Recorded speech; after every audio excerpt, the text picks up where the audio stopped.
Syeda Ralun, Ketua Umum PSSI Erick Thohir akan terbang ke Zurich untuk melobi FIFA terkait polemik keikutsertaan Israel di Piala Dunia U20.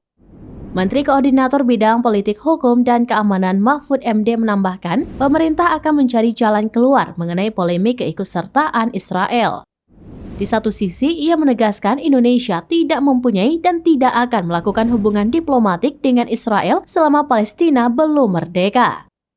Namun Mahfud juga menekankan bahwa Indonesia ingin bergaul di dunia internasional dan menjadikan olahraga sebagai salah satu pintu masuknya.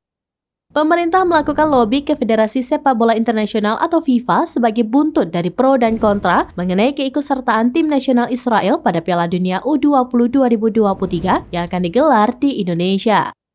Pelaksana tugas Menteri Pemuda dan Olahraga Muhadjir Effendi mengungkapkan pemerintah sudah mengajukan sejumlah syarat kepada FIFA mengenai keikutsertaan Israel tetapi tidak mendapatkan respon positif.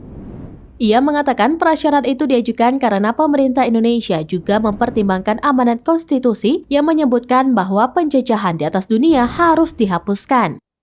Kendati demikian, Muhadjir menegaskan bahwa sikap itu bukan berarti Indonesia menolak kehadiran Israel dengan alasan taat kepada konstitusi.